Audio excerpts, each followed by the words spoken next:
Welcome, I'm Jon Caldara, president of the Independence Institute and your devil's advocate. This one I've been looking forward to for a long time. I've given him a lot of business. You know him, you love him, a friend of mine, Jake Jabs from American Furniture Warehouse. Thanks for being here. Nice to be here. All right, so I always tell you, I grew up with lions mauling you. Right. You know, it's like, who was that guy? And you have been a fixture in the Colorado business community forever.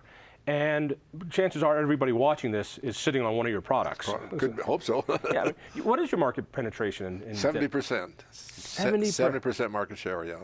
That's different people that do that poll people and they say that we have a 70% market share. Yeah. That's a lot of couches. It is. It's unreal. Not too many stores have that actually. All right. If you don't mind, because I mean I know your story, not all of it, but it just amazes me that what you've been able to create and what you've been able to give back to the community, not just by the furniture I can actually afford, but all the charity you've done as well. But you're not from Colorado. No. You're not a Colorado kid. No. You're one of them damn transplants that comes here and ruins our state. You were born in Montana. Montana, yeah. To whom? Well, I was born and raised on the Crow Indian Reservation in Montana. Maybe just a little bit of background. My parents came from Europe. My dad was born and raised in Poland, and my mother's from Russia. And just give you a little story there because it's pretty interesting. When the First World War started, the Russians came into that part of Poland where my dad was in 1916, and he drafted him in the Russian Army. And he was in the Russian Army when Lenin and the communists took over Russia in 1917. So he was an eyewitness to what happened. And what happened, about 20 million people starved to death, and he was eyewitness to that. So Lenin could see that communism wasn't working. He gave everybody an acre of land. You can grow a lot of food on an acre of land. But he was changing the country around. If you're interested in that, he called it the New Economic Policy, and it's in the encyclopedia. You can get an encyclopedia and read about it. And the New Economic Policy really was a free trade, a free market system, and he was developing that. He was Lenin started turning into a capitalist. Yeah, that's right. He did, because he could see that communism wasn't working. He was just people just, you know, if you're going to live off the government, you don't have to work. Why work, right? We run into that today a little bit here and there. But so anyway, Stalin took over. Lenin died at age 53. And Stalin took over. Stalin was a dyed-in-the-wool communist, and he took back all of the free enterprise, free market things that Lenin had adapted, including the acre of land. And again, about 20 million people starved to death. On my mother's side of the family, my mother was born in Russia, and all her family starved to death under Stalin. Wow. The last we ever heard from them were bloated, were dying. We used to send them care packages. Don't send us any more care packages because the communists weren't letting them go through. But the message there is that communism, socialism just doesn't work. And the reason it doesn't work, can't keep for what you earn. So Dad used to tell us all kinds of stories how people would. How did Mom and Dad get to Montana? Well, what happened is they immigrated to the United States, and the families knew each other in Europe. So my dad was living in Detroit, and my mother was living in Montana. And she was in those days, you were 21-year-old, she was 21 years old, and my dad was 28 years old, so they communicated. So he came from Detroit to Montana and met her, and they landed up getting married in Montana. Wow. All right, now, what amazes me, you were raised on the farm. Yeah, poor. Literally, on the farm. 9 kids, poor. You know, immigrants come out with their shirt on their back pretty much, you know. So the way you could get started, you could be a sharecropper on the Crow Indian Reservation, where you give a share of your crop to the Indians for farming. And that's the way you could get started. There was no money, they didn't have any money, you know. So we grew up, we didn't have any electricity, you know, running water, you know, nothing, you know, heat, whatever, you know, so, but. And so whatever, your family didn't even own the land, is that right? No, that's correct. That's so correct. You got to work the land, yeah, and give part of your what you got to your sharecropping, yeah, to your landlord, basically. That's right, exactly, yeah. With 9 kids. Yeah. All right. So. How did you leave that? What was your first step when you got a little older? Well, my dad was a musician, and actually he traveled. My dad learned to speak 5 languages. They wouldn't let him out of the Russian army because he could speak Polish, German, and Russian. We're German heritage actually. German heritage living in Russia, and on my mother's side were Germans living in Russia, which there's a lot of people here in Colorado, Germans living from Russia. So anyway, he was a musician, and then he traveled. He had to work 2 years for a boat ride to South America, and he's a violin player. He was a straight street violin player to to make a living just playing the violin on the street, and then he finally got to the U.S. But he spoke 5 languages fluently. But he loved music. He was a musician himself. And he always saw we had instruments. Although we were poor, he always saw he had instruments. He made a deal with the band director in Lodge Grass, Montana. I was playing in the Lodge Grass High School band when I was in the second grade. And I played instruments all the way through grade school, high school. What did you play? I played trumpet, cornet, baritone, sousaphone, French horn, kind of whatever the band needed. Right. I played with the Montana State College marching team. But anyway, he also string instruments. My first string instrument was a tenor banjo. And I was less than 10 years old, and I was playing for country dances. I was playing tenor banjo. My brother's playing guitar. My oldest sister's playing piano. My dad's playing violin. And this was before TV and radio and all that stuff. In those days, you made your own entertainment, you know. So we were playing for country dances, and I was playing tenor banjo. We went to Billings, Montana. I was a freshman in high school. That's where we sold our cattle, and there was a steel guitar and an amp in the window of this music store. And I said, buy me $145, remember the price, which was a lot of money, to our family at that time. And I said, Dad says, I'll tell you what, he said, you go and learn to play a couple songs and I'll buy it for you. So I went in the store and I put them down in the basement. I'm picking around. I learned to play a couple songs on the steel guitar. You know what a steel guitar is? Yeah, the lap guitar. Yeah, it's like a dobro. Yeah.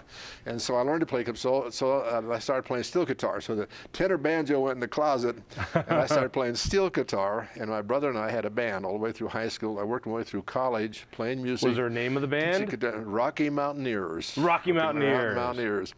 But that's how I really got off the farm, you might say. That's why I got off the farm, is my music. I took ROTC in college, landed with a commission in the Air Force, and I'm spending 2 years active, 6 years reserve in the Air Force. Then I'm spending most of my career.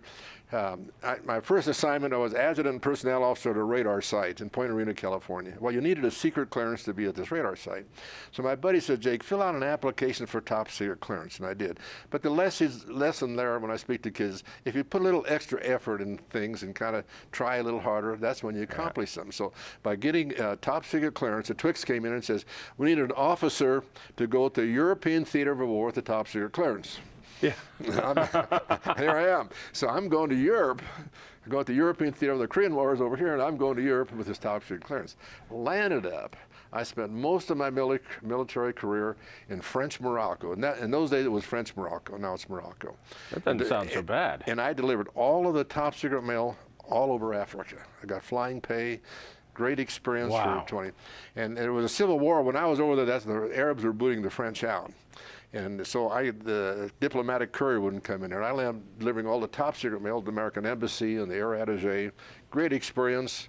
I flew down to South Africa and places like that, delivering top secret mail for the embassy people. So it was really a neat experience for a 20-year second lieutenant. But what really got me was when you got back, you became somewhat of a vagabond, didn't you?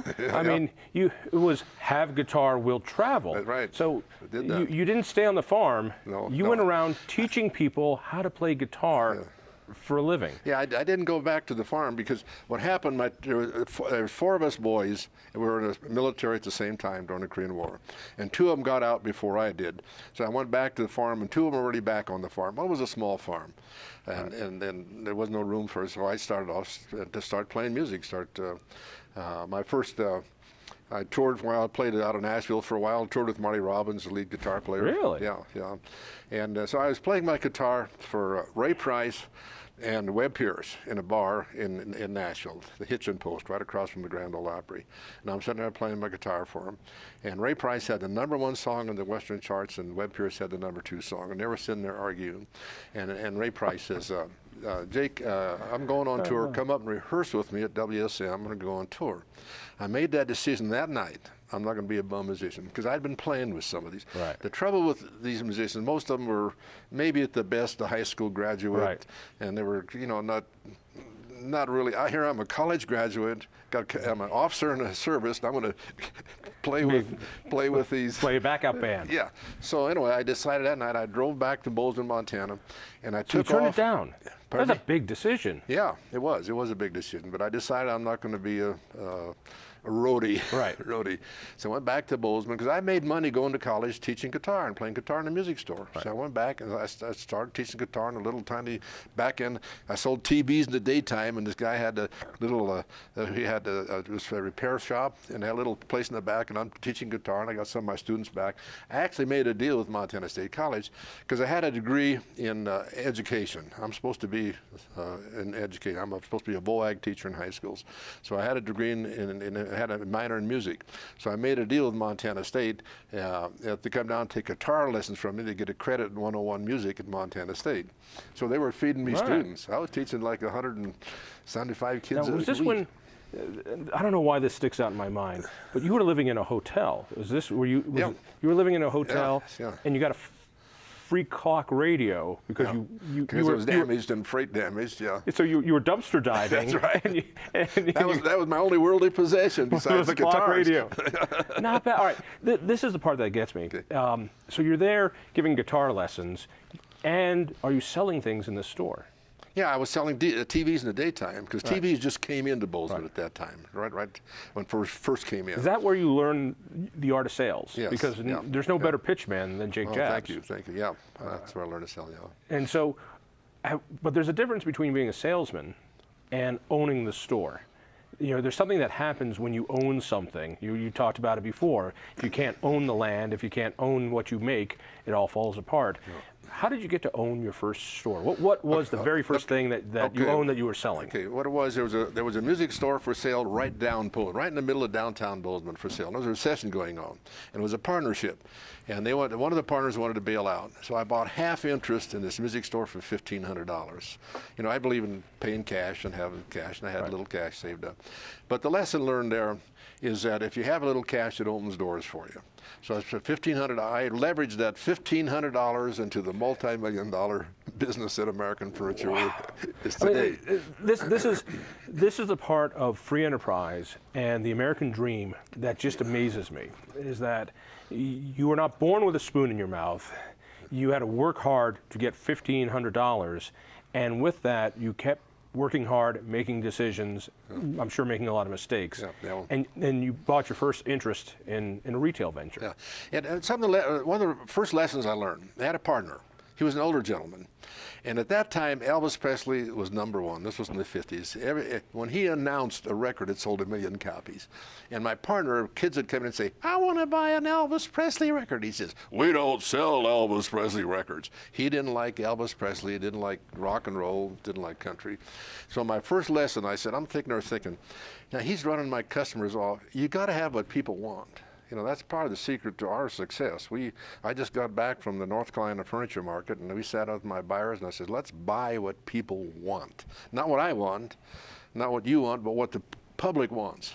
And that's what you need to concentrate on. What does the public want? So did you get the Elvis Presley records in? I got rid of him. Oh, really? How'd you manage that? Well, okay. You pipsqueak? I had made a deal with him when I first bought half interest. I'd make a deal that for $3,000, I'd buy his half interest out. So you were in for $1,500, so Yeah. that got you half. And then the second half, you said, I'll give you $3,000 for his half. Did you have $3,000? No, but the trouble with business is they take money. You got to buy inventory, you got to buy equipment, you got to buy cash registers. Right. Today you got to buy computers, you got to buy delivery trucks. So you don't have any money in business for years. I never had money for years because you put the money back in the business. So I didn't have the $3,000, and we had an agreement. So I went to the bank to borrow the $3,000, and the bank says, "You have a financial statement?" I didn't know what a financial statement was. They didn't teach us that on the farm back in Montana, Montana State College. So we're sitting in front of the bank and we're making a financial statement. What's your assets? What's your liabilities? What's your aging on your receivables and all this stuff? I tell him, he's not going to lend me this $3,000, and I had to get rid of my partner because we weren't getting along at all. Right. A lot of times partnerships don't work. So I said, by the way, I have 30 head of cattle on the ranch at home. And the story there was, our starting life was a heifer calf. Us 5 boys, there was 5 boys in the family. Our starting life, Dad gave us a heifer calf, and that was our starting life. Well, this was 8 years later. So I said, now it's 8 years later, now I got 30 head of cattle, and bankers in Montana understand that, you know. Yeah. So he took my 30 head of cattle as collateral Wow. for the $3,000 loan. After I got the money, and I went back to my partner. I said, here's your $3,000, now get out. He said, I'm not going to sell. And because lesson learned there, the agreement was drawn up by his attorney. So I went over to the attorney, and the attorney was taking his side. Right. You know, they only agrees are only good as people that sign on and stuff like that. So he wouldn't. So what'd you do? So I went back, and it was the end of the year, and I chased the customers out and a girl out, and went over and locked the door, and I took him in the back room, and I started poking him in the chest, and I said, we have an agreement. And how old were you? I was 25. And how old was he? He was about 60, probably close to it. That takes a lot of guts. But it's called enforcing an agreement. And so you finally relented. He took the $3,000. When you did that, did the Elvis records start coming in? Oh yeah, well I ordered like crazy, and part of successfully take risks. And I remember I used to go to the distributor that distributed Elvis records, and I knew I could sell hundreds of copies right off the bat. So I'd go and I'd order hundreds of copies when he first announced it, you know, and I had them. So when they came in, I had them and I sold them. And that's part of the secret of business, having the stuff that people want when they want it. You know, that's Amazon's secret, you know. We're going to run out of time before we want. How did you get from that store to Colorado, now where you have these 12 super stores and 70% of the market here? Yeah. Okay. The first sale furniture, I had my top floor on this music store downtown Bozeman was empty. And a guy came along, he was looking for a furniture dealer. And he came into the store and got talking. So I ended up buying, in those days it was a carload. I bought a carload of furniture and I put it upstairs in this empty room up there. And I decided to sell it cheap because it was a experiment, just a test, you see, and it worked. I mean, I found out then people not everybody needed a guitar, but everybody needed a bed. Yeah, and so from that, and I got out of the music business. I went to own a store in Billings. I'll try to make this short. I went to a store in Billings, and I couldn't take my franchise with me. I was a Fender guitar player, and because they had a dealer in Billings, they were protecting. So there was a Fender guitar seller there. Yeah, so the lesson learned there, look out for franchises, because if you want to open a store in a certain market or somebody's there, you can't have it, see. So I always felt, well, I'm locked in. I can have a big store in Bozeman, but if I want to go to a bigger market, I can't do it. So I lost interest in the music business. And the lesson learned there, you got to have a passion for what you do. And that's what I teach young people today. You got to have a passion. If you don't have a passion for it, go do something else. Because if you don't have the passion, you won't spend the hours, the nights. And I still work probably 50, 60, 70 hours, 80, I don't count, you know what I mean. But you got to have a passion for what you do. And I'd lost my passion for the furniture business, music business. It was about noon and my wife says, hey, you want to go to work today? Pushing me out of the bed, you know. So I lost my passion. And Did you so sell it? I started selling furniture and started running sales at first, running sales for different people, and finally came, and then I was running sales. I started a factory in Bridger, Montana, and I had it for 37 years, a manufacturing company, making furniture. What kind of furniture? Upholstery. Oh, really? Furniture. All right. Yeah. It was called Lauren Mitchell. We used to have Lauren Mitchell galleries in our stores. I made that in Montana. Did you design the furniture? Yeah. Yourself? Designed it. Wow. And bought the fabrics and had it for 37 years. It ended up being a labor of love, a little town in Bridger, Montana. Yeah. And we So were you the would biggest employer. you would actually build the product and then sell them later in your own stores. Yeah. All right. American furniture, though. Yes. How? Okay. What was the first one, and how did you get it? Okay. In 75, there was a big, 74, 75, huge recession here. I remember it well. Okay. And every furniture store and furniture store went bye-bye. Mangurians had built that great big building that Weberg's is in. And Oh, yeah, I remember that. It was an American Furniture Company, and they had 8 stores, and they went out of business. And they moved all of their 8-store stuff in their warehouse. And I was selling Mangurians from my factory in Montana. And I saw all these stores go out of business. And I said, looked like there's an opportunity for this farm kid from Montana to come down there and go into, and so I bought the assets of the old American Furniture Company.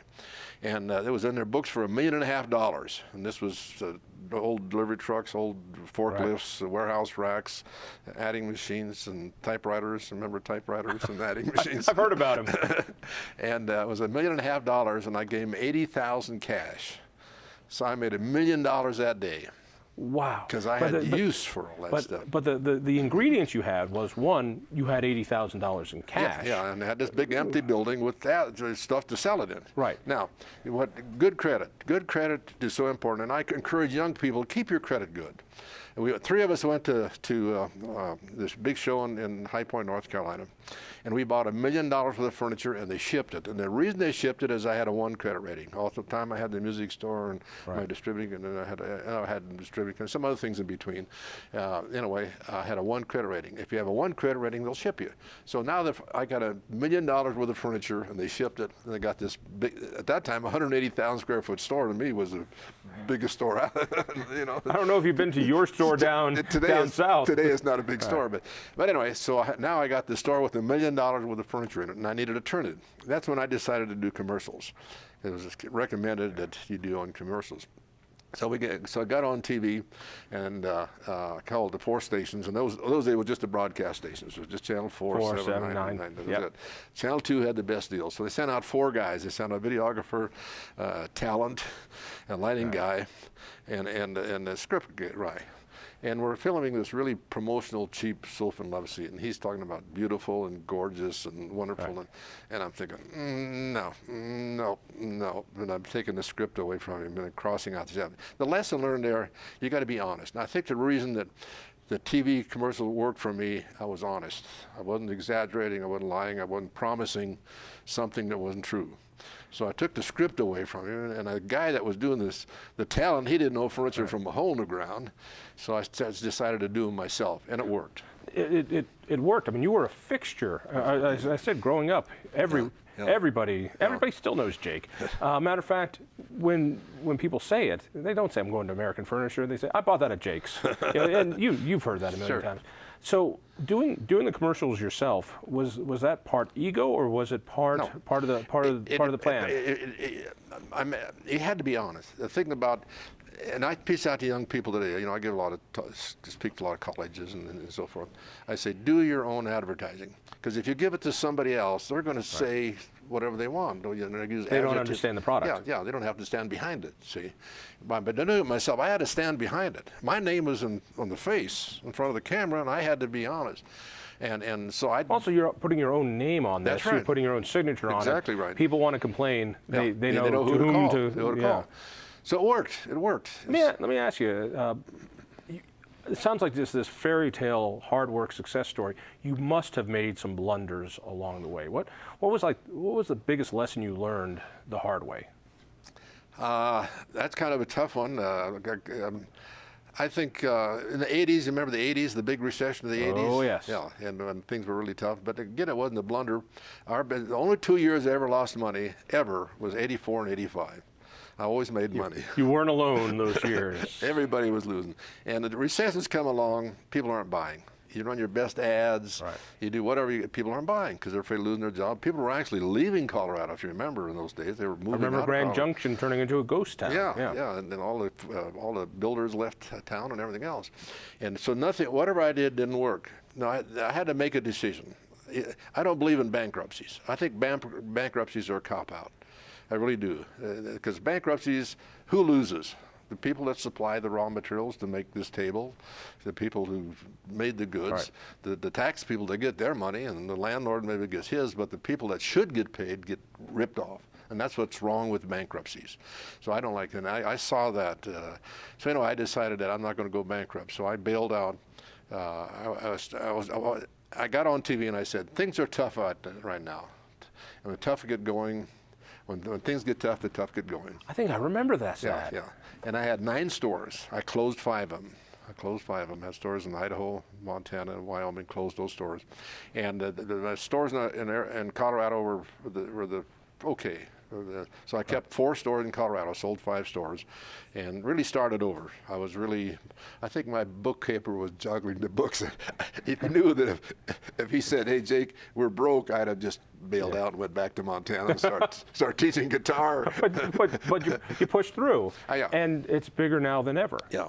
So and of course we saved the business by closing 5 stores. And we sold furniture really cheap during that recession. I got on. I said, I'm going to sell all my furniture at half price until inventory reached a proper level. So we were selling it at cost, just to really turn, just to move it and build customer loyalty. Pay my bill. The only 2 years I was slow paying my bills too, and I hated that. I hate being slow paying your bills or calling you, and what are you going to, you don't want to lie to them. So so it worked. worked. It saved the company. Yeah, let me ask you kind of a more of a political question. I know you're dealing with this now, and something you want to talk about. But you've got stores in 2 states. You got 12 stores.